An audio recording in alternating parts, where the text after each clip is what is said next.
तो बेटा ये क्वेश्चन आपके सामने दिया गया है। इस क्वेश्चन के थ्रू हम लोग पूरा डिस्टिलेशन के कॉन्सेप्ट्स को समझेंगे। ओके, मैं आपका educators mentors Ravi Singh Rathore classes Varanasi. हम आपको पूरा केमिस्ट्री के बारे में आइडिया देंगे कि कैसे केमिस्ट्री बेसिकली हमारा जो फोकस होगा वो concept building, basic concepts, not trick and tips. Trick और टिप्स अपने आप बनने लगता है अगर बेस आपका क्लियर हो तो। ओके, क्वेश्चन हमारे सामने कर रहा है कि a liquid solution contain 1 mole each of liquid A and B. दो लिक्विड्स है, दोनों एक एक मोल है ना, मोल है 1 मोल ईच ऑफ। करा है कि इसके प्योर फॉर्म में वेपर प्रेशर दे रखा है P0 A and P0 B। तो यहाँ मेरे सामने 3 क्वेश्चन एराइजेज है। पहला क्वेश्चन करा what is the equilibrium pressure. जब भी इक्विलिब्रियम प्रेशर पूछे मतलब कि वेपर और लिक्विड इज इन इक्विलिब्रियम, तो वहीं तो वेपर प्रेशर होता है, मतलब वेपर प्रेशर ऑफ सॉल्यूशन पूछ रहा है। तो जब भी इक्विलिब्रियम प्रेशर पूछे मतलब that is the vapour pressure of solution. इसको हम PS से दिखा रहे हैं, हमसे एक लैंग्वेज हुआ। जब भी कंपोजिशन पूछेगा मतलब mole fraction, composition in solution phase मतलब XA XB। जब भी कहेगा कंपोजिशन इन वेपर फेज मतलब YA YB। ओके, तो कह रहा है कि what is the equilibrium pressure YA and YB when small, underline करेंगे, small amount of liquid vaporise. मतलब कि इस कंटेनर में हमने जो लिक्विड रखा है तो ये लिक्विड जो है लिटिल बिट वेपराइज हो रहा है, मतलब हल्का फुल्का वेपर बने हुए हैं, हल्का फुल्का, न के बराबर वेपर बना हुआ है। अगर हम बाहर से ये जो पिस्टन लगा हुआ है, इस पिस्टन पे अगर बाहर से एक्सटर्नल प्रेशर बढ़ा दे, जो भी इसका प्रेशर होगा अभी कैलकुलेट करेंगे, उससे अगर एक्सटर्नल प्रेशर बढ़ा दिया जाए तो ये वेपर पुनः लिक्विफाइड हो जाएगा। मतलब अगर बाहर का प्रेशर हमने ज्यादा कर दें तो ये जो वेपर बना हुआ है तुरंत लिक्विफाइड हो जाएगा, मतलब पूरा सोल्यूशन लिक्विड फॉर्म में होंगे। ओके, दैट इज द, इसमें स्मॉल ड्रॉप ऑफ मतलब हल्का फुल्का ही वेपर बना हुआ है, बहुत कम। दूसरा कह रहा है कि what is the vapour pressure of solution XA XB YA कब, जब half mole of A is vaporise.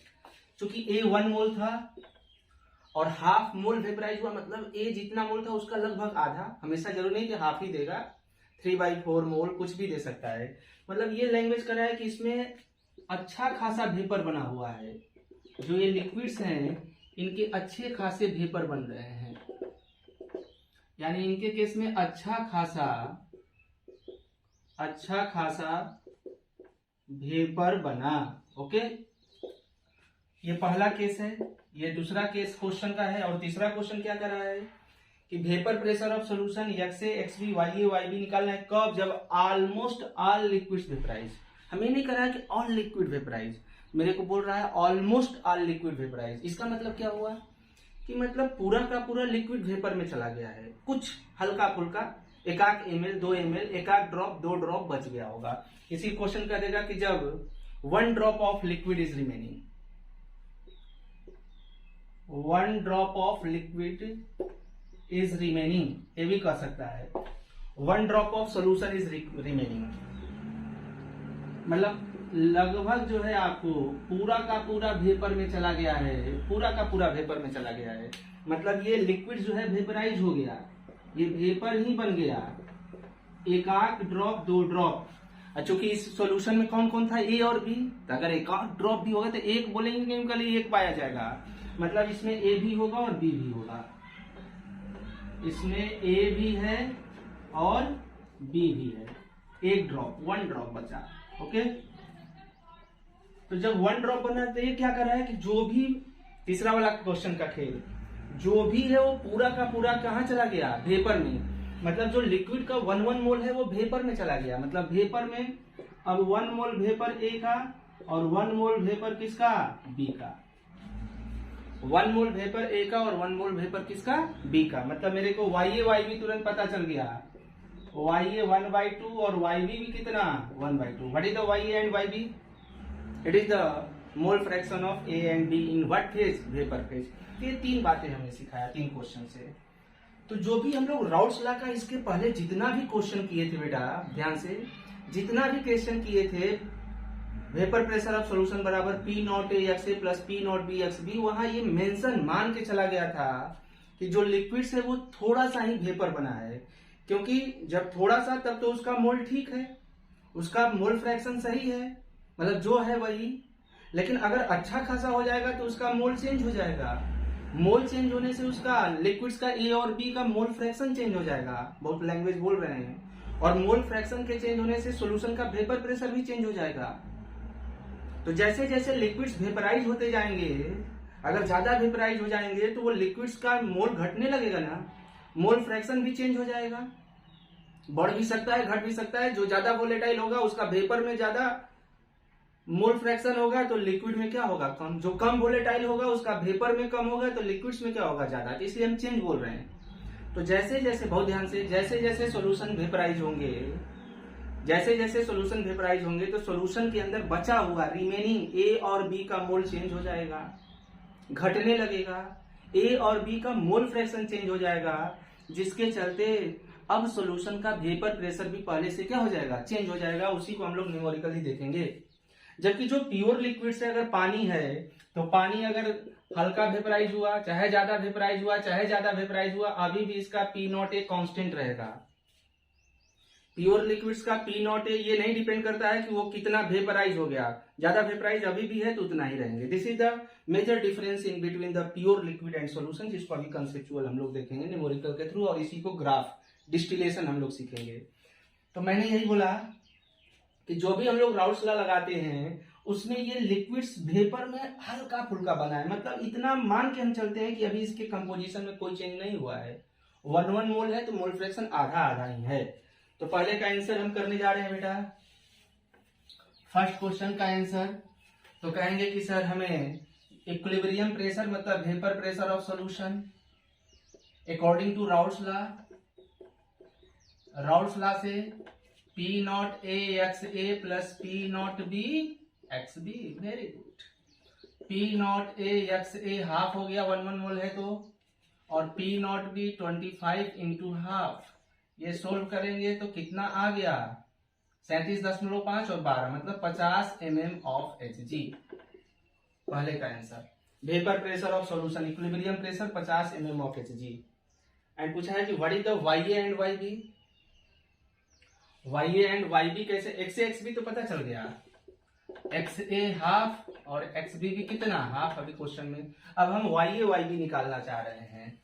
तो हमने कहा था कि जब भी लिक्विड्स फेज में डेटा दे, वेपर फेज का पूछे, वेपर फेज में दे लिक्विड्स फेज का फेज पूछे, तो राउल्ट्स लॉ डाल्टन्स लॉ को कंबाइन करेंगे। तो राउल्ट्स लॉ से vapour pressure of the component बराबर P naught A x A, and Dalton's law से पार्शियल प्रेशर बराबर total pressure into mole fraction YA। दायां पक्ष बराबर तो बायां पक्ष बराबर, लेफ्ट हैंड साइड तो राइट हैंड साइड बराबर हो जाएंगे। उसी तरह से B के लिए लिखेंगे, उसी तरह से B के लिखेंगे PB बराबर P naught B x B, and partial pressure of B बराबर total pressure into mole fraction. अगर ये बराबर है तो ये दोनों बराबर हो जाएंगे। 1 और 2 को डिवाइड कर देते हैं, ऐसे आया बेटा, P naught A x A बराबर P into YA equation 1, P naught B x B equal to P into YB। एक में 2 को डिवाइड कर दिया मैंने। This is the combined form of Raoult's law and Dalton's law, पीछे बहुत पढ़े हुए हैं। तो डिवाइड करेंगे तो ये कट गया, तो YA अपॉन YB कॉपी में लिखेंगे बराबर P naught A x A upon P naught B x B होगा क्या,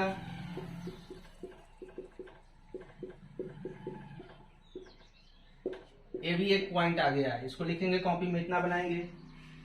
तो this is the combined form of Raoult's law and Dalton's law. तो जब भी हमें पहले क्वेश्चन में पूछ रहा है कि what is the mole fraction of A and be in what phase, vapour phase, तो हमने राउल्ट्स लॉ और डाल्टन्स लॉ को कंबाइन किया तो हमें रिजल्ट ये आया। अब तो हमें P naught A P naught B पता है, एक्स ए एक्स बी पता है, तो रेशियो आ जाएंगे। ओके, क्वेश्चन कॉपी में सब लोग लिख लिए होंगे,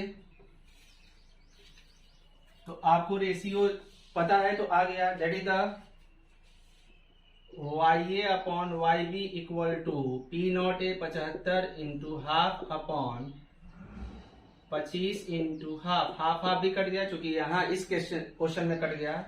दैट इज द 3/2। अब 3/1, अब रेशियो पता है 3/1, तो मोल फ्रैक्शन भी पता है।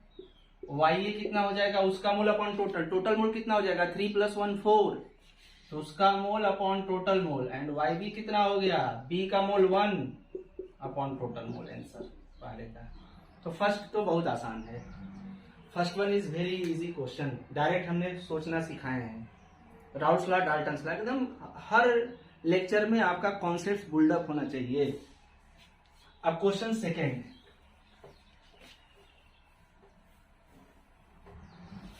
तो आपको रिजल्ट यही आया आंसर फर्स्ट का।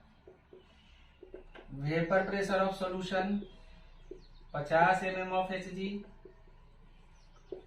XA आ गया हाफ, XB आ गया हाफ, ये तो शुरू में ही है तो कोई उतना इंपॉर्टेंट नहीं है, ये ज्यादा था।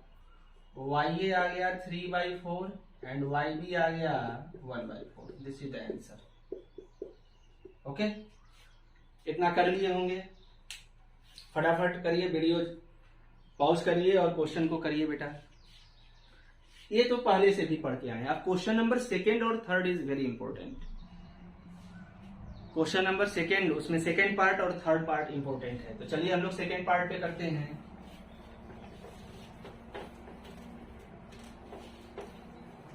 सेकेंड पार्ट हमें कह रहा है, वही सेम क्वेश्चन है कि P0 A 75 है, P0 B 25 है, 1 मोल था। कह रहा है कि हाफ मोल A वेपराइज हो गया। जब हाफ मोल वेपराइज हुआ तो हाफ मोल बचा, एक ही मोल था, आधा गया तो आधे न बचा। तो हम लोग सेकेंड पार्ट में आते हैं। तो कहेंगे कि सर जब अच्छा खासा लिक्विड वेपर में चला गया, जब अच्छा खासा चला गया, यह मोल दिया है तो हाफ मोल चला गया, तो लिक्विड के अंदर बचा हुआ मोल हाफ, और वेपर में, ये लिक्विड है, बैरियर है, लिक्विड है, वेपर, वेपर में भी ए का मोल कितना हो गया, मान लेते हैं एन डैश ये है हाफ। अब मान लो कि जब ए जाएगा तो बी भी तो जाएंगे, तो बी भी वेपराइज हुआ होगा, एक ही मोल बी है, वेपराइज हुआ होगा, तो हम मान लेते हैं एन बी बचा, एन बी ये बचा हुआ मोल है, बचा हुआ मोल रिमेनिंग, ये रिमेनिंग मोल है, एनबी हमने मान लिया, माना। तो जब ये बचा हुआ मोल है तो 1 मोल था, 1 मोल था, तो वेपर में बी का मोल कितना हो जाएगा 1 - एनबी। ये वेपर में बी का मोल, वेपर में बी का मोल, गजब, अब तो पता चल गया। तो हमें जो है एक अननोन हो गया, एक वेपर प्रेशर ऑफ सॉल्यूशन भी अननोन है, 2 अननोन, 2 इक्वेशन बनाएंगे। तो एक बार समझेंगे, कह रहा है कि जब बी का अच्छा खासा जो है वेपर में चला गया, तो अब तो ए और बी का मोल चेंज हो जाएगा, कंपोजिशन चेंज हो जाएगा, मोल फ्रैक्शन चेंज हो जाएगा, अतः सॉल्यूशन का वेपर प्रेशर भी चेंज हो जाएगा। दिस इज द खास difference in between the pure liquid and solution. Pure liquid का वेपर प्रेशर जितना भी वेपराइज होते जाएंगे उनका कांस्टेंट रहेगा, लेकिन लिक्विड अगर बन के आया है, 2 और 2 से ज्यादा सॉल्यूशन है लिक्विड का, तो जैसे जैसे वेपराइज होंगे उनके कंपोजिशन चेंज होंगे, जिससे वेपर प्रेशर चेंज होगा, और ध्यान देना होगा घटेगा, घटता जाएगा। अभी देखते हैं कैसा हो रहा है कि नहीं। तो हम लोग राउल्स लॉ, डाल्टन्स लॉ को कंबाइन करते हैं। ए के लिए, फॉर ए कहेंगे PA = P0A XA, P0A XA, XA क्या होगा, ए का मोल अपॉन टोटल मोल, सॉल्यूशन के अंदर ए का मोल अपॉन टोटल मोल, ए का मोल बचा हुआ, ए का mole half upon total mole, half plus NB. ये किससे आया, PA = P0A XA बराबर PS × YA। ओके, अरे बोलिए। तो PS को रहने देते हैं, 2 अननोन है, YA क्या है, मोल फ्रैक्शन, ये मोल है जी, ये मोल है, मोल को मोल फ्रैक्शन में, मोल फ्रैक्शन बराबर Na/Na + Nb। तो B का मोल जो बना हुआ है, B का mole 1 - Nb upon total B का मोल, 1 और हाफ जोड़ेंगे तो 1.5 माइनस NB, इक्वेशन 1। उसी तरह से B के लिए सोचते हैं, फॉर B के लिए सोचो, सोचिए बेटा। तो पार्शियल प्रेशर बराबर P naught A x A 25 into x A B के लिए। अच्छा, बी के लिए बी का mole upon total mole. Total mole क्या हो जाएगा, जोड़ दो, हाफ प्लस एन बी बराबर P S into Y B. यहाँ क्या होगा, वाई बी। अच्छा, वाई बी क्या होगा, वाई बी का मतलब कि बी का मोल, ध्यान से यहां सॉरी ए का मोल अपॉन टोटल मोल, वेपर में ए का मोल अपॉन टोटल मोल, और यहां हो जाएगा बी का mole 1 minus N B upon total mole. इन दोनों को जोड़ो उठा के, तो 1.5 माइनस एन बी। ओके, तो 1 में 2 को डिवाइड कर देते हैं, 1/2 डिवाइड करेंगे तो क्या हम ऑब्टेन कर रहे हैं, देखो फटाफट फटाफट देखिए, फटाफट देखो बेटा, ये हाफ हाफ कट गया, अरे बोलो बेटा, ये और ये कट जाएंगे, टीएस कट जाएगा, बोलिए बाबू, 25 3 में ये भी कट गया, गजब का बात हो गया। तो 3/NB इक्वल टू, ये सब तो कट गए हैं, तो 1/1 minus NB, 3 minus 3NB equal to NB, इधर फेंक दो चाहे इधर फेंक दो, 4NB बराबर 3, इसलिए NB इक्वल टू 3/4। ये मोल है, मोल, ये क्या है, मोल। तो आप मोल फ्रैक्शन भी निकाल सकते हैं, मोल फ्रैक्शन। अब NB पता चल गया तो सबका क्या निकाल लेंगे, मोल फ्रैक्शन निकालिए। मोल फ्रैक्शन ऑफ A निकालिए, दैट इज XA निकाल दीजिए, XB निकाल दीजिए, YA निकालिए, YB निकालिए, सब निकल गया। एंड किसी एक में रख दो, किसी एक में रख दो बेटा, तो वेपर प्रेशर ऑफ सॉल्यूशन भी आ जाएगा। किसी एक इक्वेशन में XA XB YA YB पता रहेगा तो वेपर प्रेशर ऑफ क्या आ जाएगा, सॉल्यूशन। जब आप सोल्व करेंगे तो 45 mmHg आएगा, आप सोल्व करिएगा, यानी पहले से कम। किसी एक इक्वेशन इसमें चाहे इसमें रख दो, तो जो पीएस अननोन है निकल जाएंगे। इज इट क्लियर, इतना करिए कॉपी में, ये सब बन गया होगा, आप प्रैक्टिस करिएगा। तो बहुत अच्छा क्वेश्चन है ये, it is very good question. अब थर्ड वन कह रहा है कि लगभग पूरा का पूरा वेपराइज हो गया, लगभग पूरा का पूरा वेपराइज हो गया।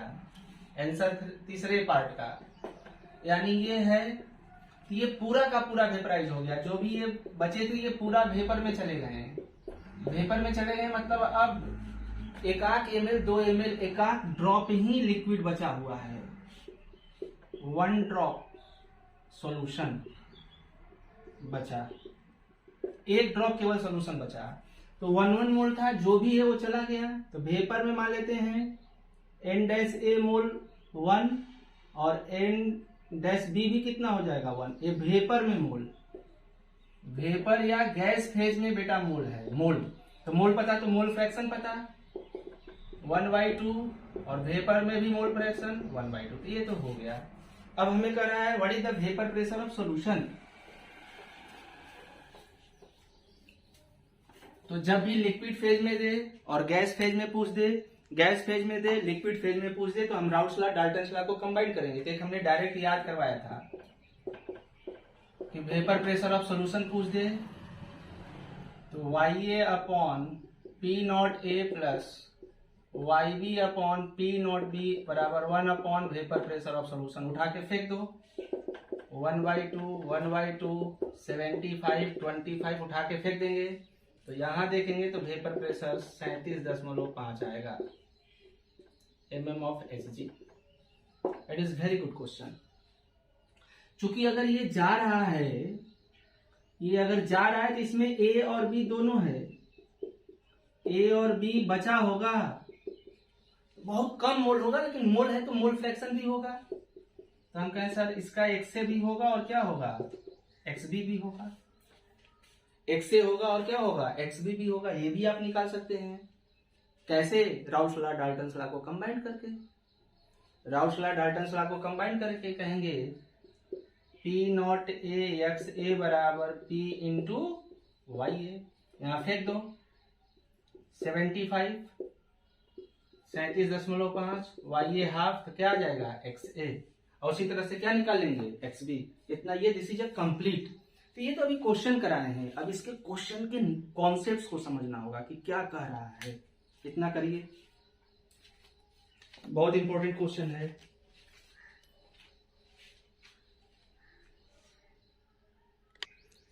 हो गया होगा बेटा। तो एक तो ये हो गया P naught A x A equal to P S into Y A से हमने एक्स ए निकाल दिया। फिर उसी तरह से दूसरे के लिए रखेंगे P naught B x B equal to P S into Y B से हम क्या निकाल लेंगे, एक्स बी। या आप चाहो तो इक्वेशन 1 और 2 को डिवाइड कर दो। तो हमने 1 और 2 को डिवाइड कर दिया, तो आपको बन के आ गया P naught A x A equal to P S into Y A upon P naught B x B equal to P S into क्या हो गया, वाई बी। क्योंकि Y B half half mole है तो ये भी कट गया, P S Y रहेंगे ये भी कट जाएगा, एक्स ए एक्स बी का रेशियो आ जाएगा।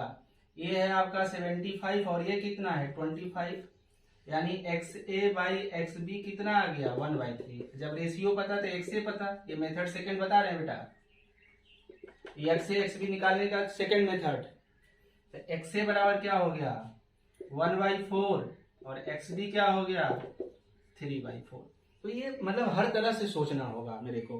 तो ये सेकेंड मेथड हमने बताया, एक तो एक एक इक्वेशन में रख करके निकालिए, और दूसरा ये भी हो सकता है कि उसको इक्वेशन में डाल दो या रेशियो से सोचो। तो हमने जो क्वेश्चन दिया था तो उस पे हमारा 3 प्रॉब्लम था उनके अंदर। पहला प्रॉब्लम यही था बेटा कि जब हल्का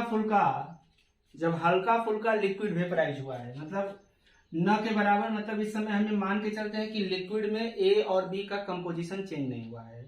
हम राउल्स लॉ हर जगह लगाते हैं, लेकिन जो इसके पहले क्वेश्चन हमने किया था वहां पे ये मान के चले थे कि हल्का फुल्का ही वेपर बने हैं। ओके, तो हल्का फुल्का वेपर बना हुआ है, तो उस परिस्थिति में मेरा वेपर प्रेशर ऑफ सॉल्यूशन 50 आया था। क्वेश्चन अभी जस्ट पीछे सोल्व किए हैं। एक्स ए 0.5 और एक्स बी कितना आ गया 0.5।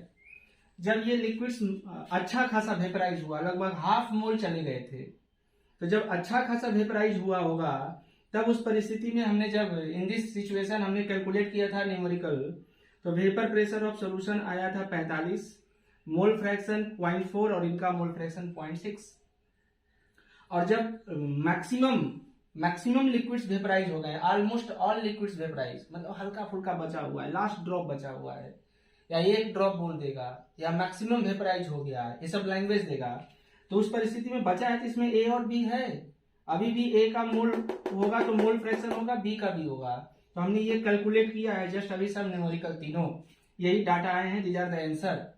इससे हम कंक्लूजन क्या सीख रहे हैं कि जैसे जैसे लिक्विड्स वेपराइज होता जा रहा है, तो बेटा सॉल्यूशन का वेपर प्रेशर 50 से 45 से हो गया 37.5। यानी जैसे जैसे लिक्विड्स वेपराइज हो रहा है, सॉल्यूशन का वेपर प्रेशर घटता जा रहा है, चेंज हो रहा है, क्योंकि जैसे जैसे सॉल्यूशन वेपराइज हो रहे हैं तो इसमें लिक्विड में ए और बी दो लोग हैं, ए और बी का मोल भी घट रहा है और मोल फ्रैक्शन भी क्या हो रहा है, चेंज हो रहा है। आपको पी नॉट ए दिया था 75 mmHg और पी नॉट बी कितना दिया है 25 mmHg, मतलब इनका वेपर प्रेशर ज्यादा है, मतलब A is more volatile than B,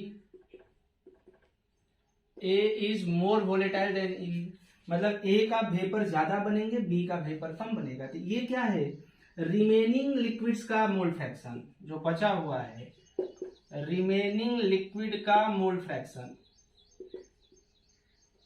ये बेटा रिमेनिंग लिक्विड्स का मोल फ्रैक्शन है, ध्यान समझना होगा। तो जैसे जैसे ये ज्यादा वेपराइज होगा तो बचे हुए में ए का मोल फ्रैक्शन कम हो जाएगा, कंपोजिशन बी का क्या हो जाएगा, ज्यादा होना भी चाहिए। ए और बी में जो ज्यादा वेपराइज होगा तो उसका वेपर में उसका वेपर में कंपोजिशन ज्यादा होगा, लिक्विड्स में क्या होगा, कम। और जो कम वेपराइज होगा उसका वेपर में कम होगा और लिक्विड में क्या होगा, ज्यादा।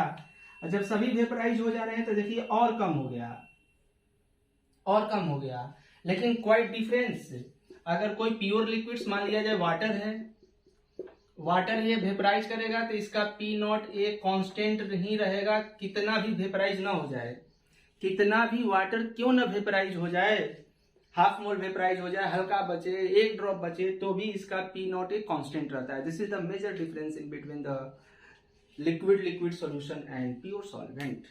तो नोट पॉइंट में लिखना होगा,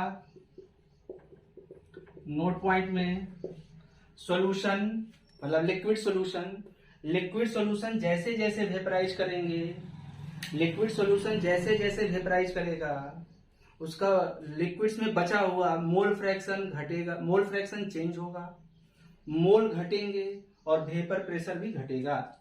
तो जैसे जैसे सॉल्यूशन लिक्विड सॉल्यूशन वेपराइज होते जाएंगे, वेपराइज होते जाएंगे, लगभग लास्ट ड्रॉप बचेगा, तो उस परिस्थिति में सॉल्यूशन का वेपर प्रेशर घटता जाएगा, मोल भी घटेगा ए और बी का, और मोल फ्रैक्शन भी चेंज होगा।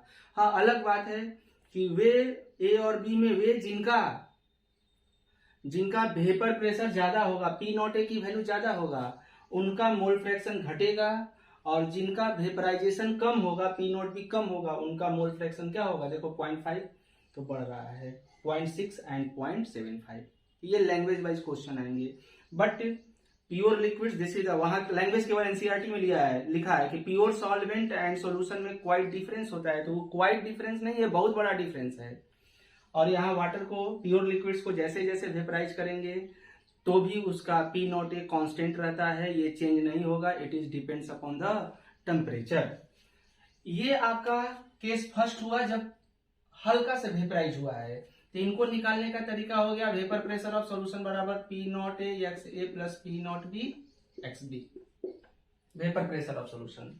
जब पूरा वेपराइज हो गया है तो इसको निकालने का तरीका Y A upon P naught A plus Y B upon P naught B बराबर 1 upon vapour pressure of solution. और ये जब इन बिटवीन होगा, वेपर भी बने हैं, लिक्विड भी बचे हैं, ये मतलब अगर बाहर से हम प्रेशर लगा दें तो ये जो भी वेपर बना हुआ ये लिक्विफाइड हो जाएगा, लिक्विफाइड हो जाएगा। ये पूरा किसका केस हो गया, वेपर का। और ये किसका केस है, इन बिटवीन वेपर भी बने हैं और क्या बने हैं, लिक्विड्स भी बने हैं। तो इनको हम लोग निकालेंगे Raoult's law and Dalton's law से। तो ये क्वेश्चंस को सोचना होगा, 3 कंडीशन हमने बताया। अब इन्हीं तीनों कंडीशन को अप्लाई करके मैं ग्राफ सिखाने जा रहा हूं, बहुत इंपॉर्टेंट पॉइंट है। This is the graph. Heading डालेंगे फेज डायग्राम, हेडिंग डालेंगे फेज डायग्राम। तो this is the phase diagram, बहुत इंपॉर्टेंट फेज डायग्राम। एक ध्यान रखना होगा कि जो भी लिक्विड्स है इसको वेपराइज, ऐसे तो बहुत तरीके हैं, बट लिक्विड को वेपराइज मेनली 2 वे से कर सकते हैं, 2 तरीका से कर सकते हैं। लिक्विड्स को वेपराइज मैक्सिमम 2 तरीका से कर सकते हैं, बाय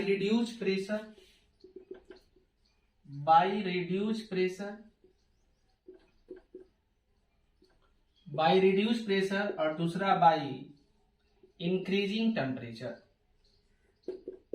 ध्यान से हम लोग फेज डायग्राम पढ़ने जा रहे हैं। फेज डायग्राम हम लोग 2 पढ़ेंगे, vapour pressure versus mole fraction पहला, और दूसरा फेज डायग्राम हम लोग पढ़ेंगे टेम्परेचर वर्सेस मोल फ्रैक्शन। तो फेज डायग्राम किसके किसके बीच पढ़ेंगे, vapour pressure versus mole fraction and दूसरा टेम्परेचर वर्सेस मोल फ्रैक्शन। अगर इनका ग्राफ सीखेंगे तो टेम्परेचर को कांस्टेंट रखेंगे, क्योंकि दोनों को वेरिएबल चेंज करेंगे तो फिर हमें वहां डेटा प्रिडिक्ट करने में प्रॉब्लम होगी। जब हम टेम्परेचर वर्सेस मोल फ्रैक्शन का बात करेंगे तो प्रेशर को क्या रखेंगे, कांस्टेंट। वेपर प्रेशर मतलब प्रेशर कांस्टेंट। तो हमने कहा कि कोई भी सॉल्यूशन है, कोई भी लिक्विड्स है बेटा, इसको वेपराइज करने का 2 तरीका है, by reducing pressure and by increasing temperature. जैसे इसी प्रॉब्लम को हम लोग सीखे हैं। तो ये लिक्विड्स है, तो जो भी हम लोग राउल्स लॉ पढ़ते हैं वहां पे पिस्टन मस्ट बी मूवेबल, ये मूवेबल पिस्टन में ही हम लोग बात करते हैं। अगर कोई कहा जाए कि that is the fix volume वाला कंटेनर है, फिक्स कर दिए, तब जितना वेपर बनना था बन के इक्विलिब्रियम में आ गया, अब वहां पे वेपराइजेशन को हम नहीं बढ़ा सकते हैं। तो यहाँ पे जो भी हम लोग पढ़ रहे हैं this is the movable piston में बात कर रहे हैं हम लोग मेजरमेंट, या तो फिर खोल दीजिए तब सब वेपर में उड़ जाएगा। लेकिन जो राउट्स लॉ का स्टडी कर रहे हैं, ये वेपर प्रेशर का जो स्टडी कर रहे हैं लिक्विड्स का, वो must be in the movable piston. Okay, ये मूव करने वाला है। तो हमने बाहर से एक्सटर्नल प्रेशर, जैसे ये वाला केस है, external pressure 50 mm Hg maintain किया है। तो अभी हल्का फुल्का जो है वेपर बने हुए हैं। अब इसको 50 से थोड़ा कम कर दो, तो 50 से थोड़ा कम करेंगे, ये वाली जो है आपको 50 से थोड़ा कम कर दीजिए और 50 से बढ़ा दीजिए। जब ही इससे बढ़ा देंगे तो ये जो भी है प्रेशराइज करेंगे तो ये वेपर भी लिक्विड में चला जाएगा, प्योर लिक्विड्स। 50 से थोड़ा सा भी ज्यादा करेंगे तो अब 50 से कम करते हैं। मान लो 50 से कम करके हमने ले आया 45 पे, तो जब एक्सटर्नल प्रेशर को 45 पे लाएंगे, एक्सटर्नल प्रेशर को 45 mm Hg पर लाएंगे, तो ये अच्छा खासा लिक्विड्स वेपर में चला गया होगा, अच्छा खासा चला गया होगा। 45 mm Hg पे हमने एक्सटर्नल प्रेशर को और घटा के मान लो 37.5 कर दिया। बहुत इंपॉर्टेंट पॉइंट पढ़ा रहे हैं, 37.5। तो अब लगभग सारा का सारा जो है वेपराइज हो गया, 1 ड्रॉप बचा। तो 2 लाइन, जैसे जैसे मैं एक्सटर्नल प्रेशर को घटा रहा हूं, मतलब पिस्टन को ऊपर उठा रहा हूं, ये सॉल्यूशन की वेपराइज होने का रेट बढ़ रहा है। अगर मैं एक्सटर्नल प्रेशर को 50 से थोड़ा सा भी ज्यादा कर दूं, 51, 52, 60 mm Hg मान लो कर दूं, इसी क्वेश्चन के लिए, इस क्वेश्चन के लिए सारा हमने जो क्वेश्चन दिया उसी के लिए पढ़ा रहे हैं, 60 mm Hg कर दूं तो पूरा का पूरा लिक्विड हो जाएगा, पूरा का पूरा ये लिक्विड हो जाएगा। यहां आते हैं, यहां 37.5 पे लास्ट ड्रॉप बचा है। अगर 37.5 से कम कर दें, 37.5 से भी कम कर दें, मान लो 25 कर दें, that is the 25 mm Hg कर दिया जाए, तो अगर मान लो इससे कम 25 mm Hg, तो पूरा का पूरा गैस या वेपर होगा, पूरा का पूरा गैस या क्या होगा, वेपर होगा। And in between the 50 and 37, ध्यान से, इन बिटवीन 50 एंड 37 के बीच, 37.5 के बीच हमें लिक्विड्स भी होंगे और क्या होंगे, वेपर भी होंगे। लिक्विड भी होगा और क्या होगा, वेपर भी होगा। एक बार फिर से बातचीत को समझते हैं, इस क्वेश्चन के थ्रू ही समझना है बेटा। कहने को 3 मिनट का हमने क्वेश्चन दिया था, लेकिन उससे पूरा केमिस्ट्री के कॉन्सेप्ट्स को समझेंगे। हम क्या कहना चाह रहे हैं कि जो भी लिक्विड्स है उसको वेपराइज करने का मेरे पास 2 तरीका है, या तो प्रेशर को घटा के या तो टेम्परेचर को बढ़ा के। जो भी हम लोग राउट्स लॉ का स्टडी यहाँ कर रहे हैं, ये must be in the close container, but this is a movable है। या तो फिर आप खोल दीजिए तो वो स्पॉन्टेनियस प्रोसेस हो रहा है वेपराइजेशन। तो मैंने कहा कि अगर हम एक्सटर्नल प्रेशर को किसी तरह से पिस्टन से 50 mm Hg मेंटेन किया, तो इस सॉल्यूशन का भी 50 है, मतलब हल्का फुल्का वेपर बने हुए हैं। जमीन से घटाएंगे, रिड्यूस करके 45 पे ले आएंगे, तब इनके वेपर और ज्यादा बनेंगे, अच्छा खासा वेपर बन गया। और 45 से घटा के और कर दिए 37.5, तो लगभग पूरा का पूरा लिक्विड वेपर में चला गया, लास्ट ड्रॉप बचा। यानी कि कहने का सेंस,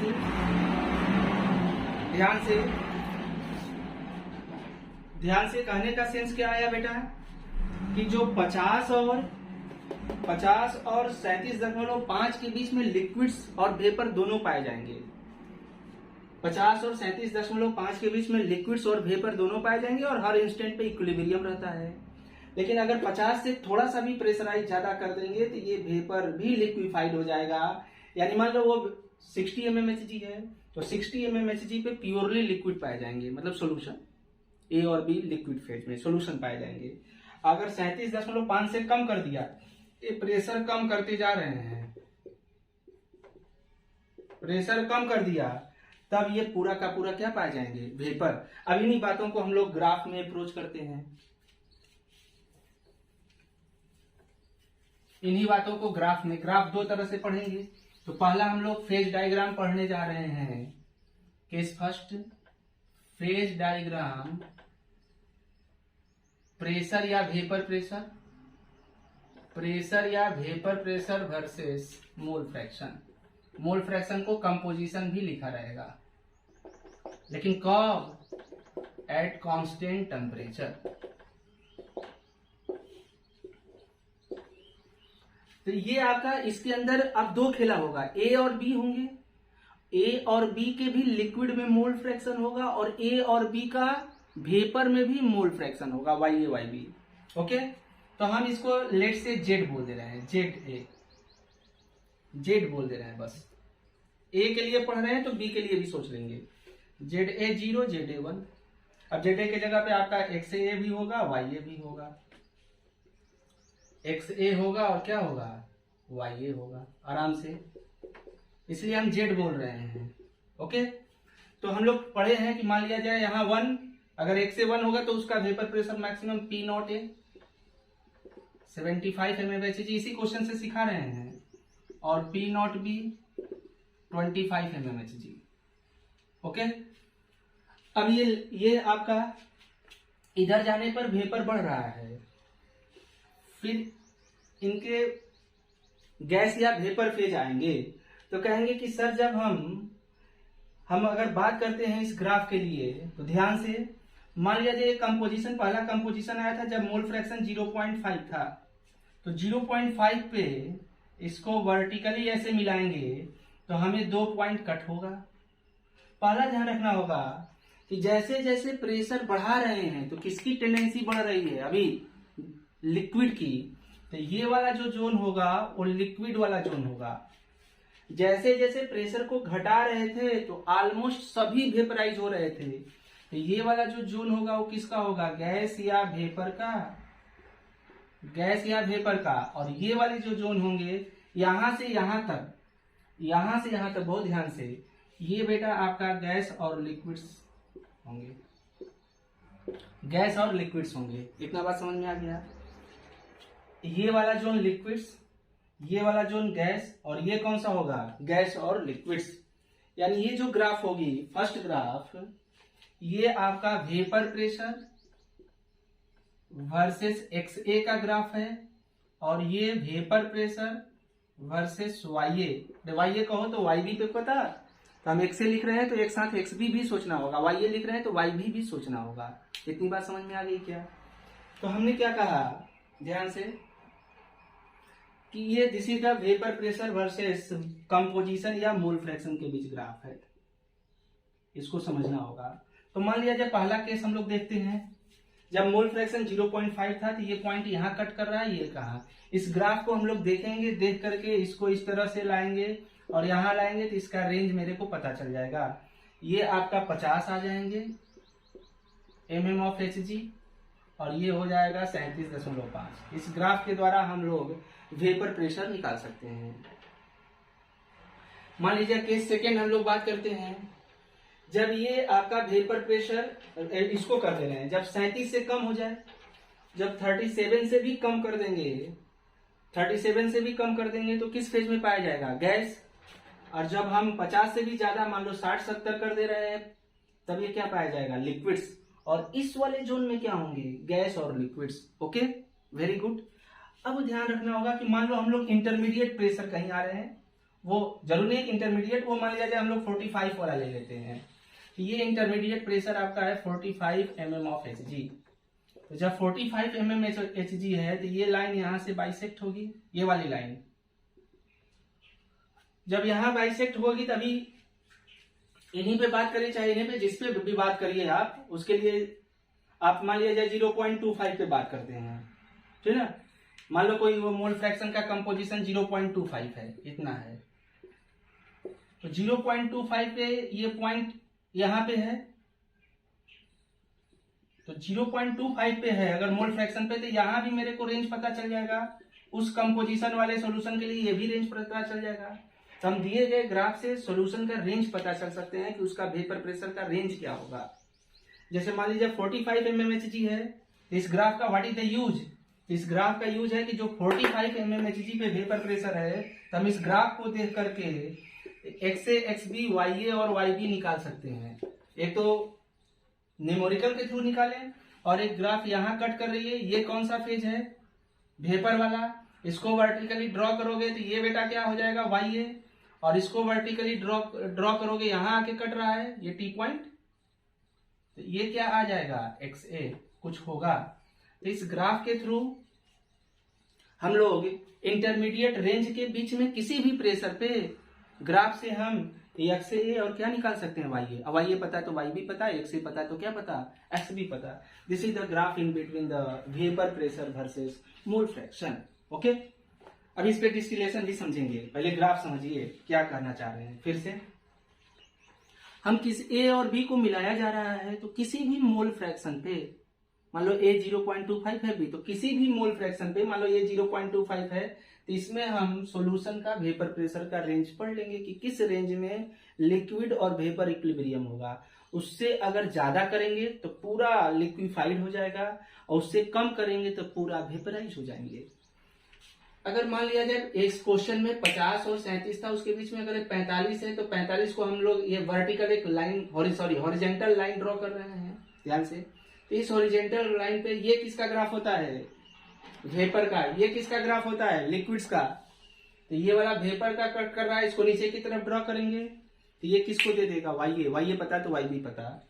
ये लाइन यहाँ इस वाले सॉल्यूशन वाले को यहाँ कट कर रहा है, ये किसको देगा, XA। तो लिखेंगे ग्राफ के द्वारा हम लोग वेपर और लिक्विड्स का मोल फ्रैक्शन निकाल सकते हैं।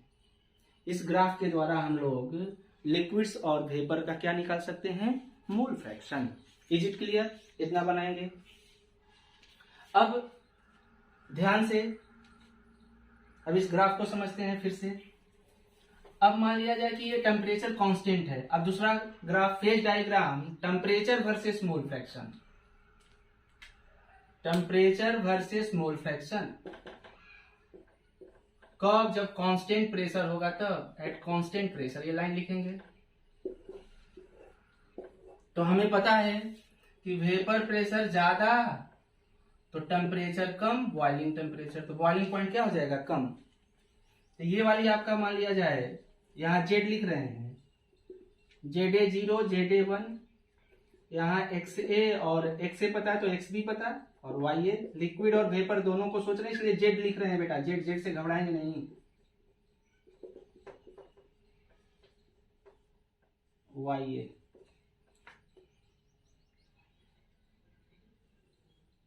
ये दो आपका टेम्परेचर मान लेते हैं। A का 500 केल्विन बॉइलिंग पॉइंट है और B का मान लेते हैं 300 है।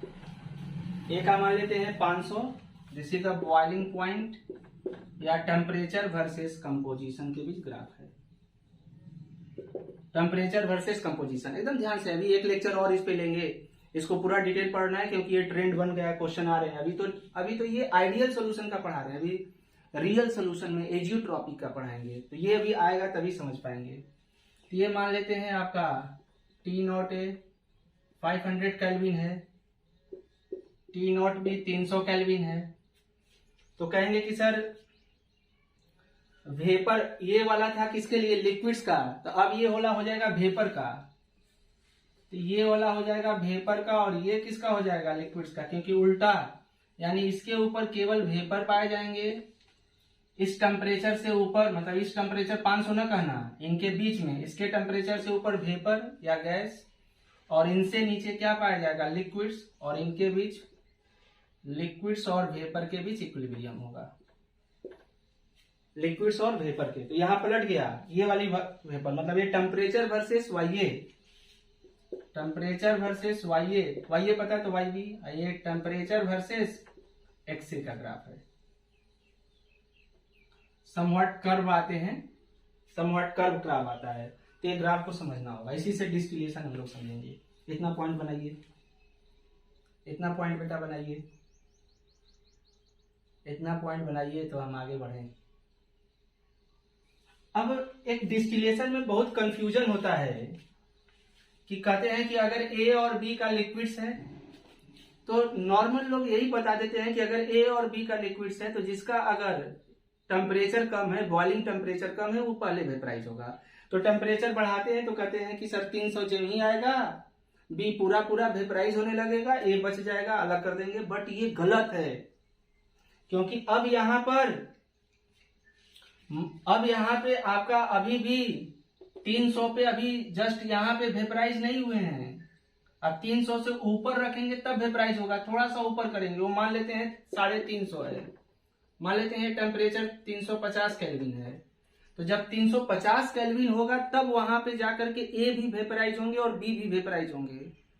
तो वहां ए का भी वेपर बनेगा, बी का। ऐसा नहीं कि गलत सही नहीं, कि डिस्टिलेशन में हम लोग पढ़ाया जाता है कि जब दो या दो से ज्यादा दो लिक्विड्स हैं जिनके बीच बॉइलिंग पॉइंट का डिफरेंस होता है, तो जिसका बॉइलिंग पॉइंट कम होता है वो वेपराइज हो जाएगा, उसको हटा देते हैं, कंडेंस कर देंगे, उसको हम लोग बोलते हैं डिस्टिल्ड कर देते हैं। फिर वेपर को कंडेंस करके अलग कंटेनर में रख देंगे, बी बच जाएगा। बट ये गलत है, क्योंकि जो भी ए और बी को मिला के आइडियल सोल्यूशन बनाया गया है, इसका भी एक रेंज होगा, उस पर्टिकुलर मोल फ्रैक्शन पे एक रेंज होगा जिसको हम लोग पढ़ेंगे। तो अगला जो लेक्चर हम बनाएंगे बेटा, उसमें पूरा अब इसी ग्राफ को अप्रोच करके डिस्टिलेशन का ग्राफ सीखेंगे, कैसे डिस्टिल्ड होते हैं, as well as azeotropic mixture का ग्राफ। अभी एजियोट्रॉपिक पे उतना ज्यादा स्टडी नहीं हो पाई है, लेकिन समवट जो ऑब्जर्वेशन है उसी पे बात करेंगे। तो एजियोट्रॉपिक मिक्सचर्स पे बहुत ज्यादा ऑब्जर्वेशन नहीं हुआ है। कहा जाता है कि ये नॉन आइडियल सोल्यूशन में मिलता है, रियल सोल्यूशन में एजियोट्रॉपिक नहीं मिलता है। जब एजियोट्रॉपिक मिक्सचर किसी पर्टिकुलर कंपोजिशन पे बनता है, सभी पे नहीं बनता है, उस परिस्थिति में लिक्विड और वेपर में दोनों में मोल फ्रैक्शन बराबर होते हैं। तो इन सब पे हम लोग स्टडी करते हैं। वहां ए और बी दोनों एक साथ बॉयल करते हैं। तो जब ए और बी दोनों एक साथ बॉयल करते हैं तो उनको हम लोग नॉर्मल डिस्टिलेशन मेथड से सेपरेट नहीं कर सकते हैं, उनको सेपरेट करने का अलग तरीका होता है। तो अगला लेक्चर इसी पे होगा।